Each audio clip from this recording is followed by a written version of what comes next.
ആദരണീയനായ യോഗാധ്യക്ഷൻ ശ്രീ അനിൽകുമാർ, ഏറ്റവും പ്രിയങ്കരനായ നമ്മുടെ നേതാവ് രാഹുൽജി, പ്രിയപ്പെട്ട ശ്രീ കെ.സി. വേണുഗോപാൽ, പ്രതിപക്ഷ നേതാവ് ശ്രീ വി.ഡി. സതീശൻ, ശ്രീ എം.എം. ഹസൻ, വേദിയിലുള്ള നേതാക്കളെ, സഹപ്രവർത്തകരെ, സുഹൃത്തുക്കളെ, ഇതൊരു ചരിത്ര മുഹൂർത്തമാണ്. നമ്മുടെ പ്രിയങ്കരനായ നേതാവ് ശ്രീ രാഹുൽ ഗാന്ധിക്ക് 3,67,000-ലധികം വോട്ടുകളുടെ ഭൂരിപക്ഷം നേടിക്കൊടുത്ത ജനങ്ങളാണ് ഇവിടെ സമ്മേളിച്ചിരിക്കുന്നത്. അദ്ദേഹം ഇന്ന് രാജ്യത്തൊരു ചരിത്ര ദൗത്യം ഏറ്റെടുത്തിരിക്കുകയാണ്.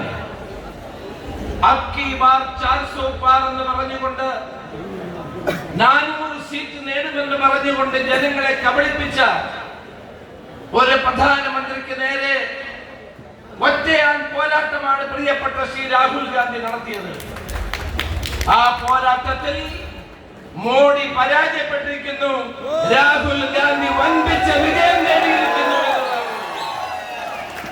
ഇന്ത്യയിലെ ജനങ്ങൾ പ്രധാനമന്ത്രിക്ക് കൊടുത്തതിനേക്കാൾ വലിയ ഭൂരിപക്ഷത്തോടെയാണ് റായ്ബറേലിയിലും വയനാട്ടിലും അദ്ദേഹം വൻപിച്ച ഭൂരിപക്ഷത്തോടെ ജയിച്ചത്. ഒന്ന് ആഞ്ഞു പിടിച്ചിരുന്നെങ്കിൽ വാരണാസിയിൽ നരേന്ദ്രമോദി പരാജയപ്പെടുമായിരുന്നു എന്ന കാര്യത്തിൽ തർക്കമില്ല. ആ പോരാട്ടം നമുക്ക് മുന്നോട്ട് കൊണ്ടുപോകണം. ഈ രാജ്യത്തിന്റെ പ്രധാനമന്ത്രിയായി രാഹുൽ ഗാന്ധി അവരോധിക്കുന്നത് വരെയുള്ള പോരാട്ടങ്ങളുമായി നമുക്ക് മുന്നോട്ട് പോകണം. രാജ്യത്തിന്റെ മതേതരത്വവും ജനാധിപത്യവും സംരക്ഷിക്കാൻ ഈ രാഹുൽ ഗാന്ധി മാത്രം മതി എന്ന് ഒരിക്കൽ കൂടി തെളിയിച്ചിരിക്കുന്നു. അദ്ദേഹത്തിന് സർവ്വവിധ മംഗളങ്ങളും നേർന്നുകൊണ്ട് ഇടവണ്ണയാണ് ഏറ്റവും വലിയ ഭൂരിപക്ഷം നൽകിയത്.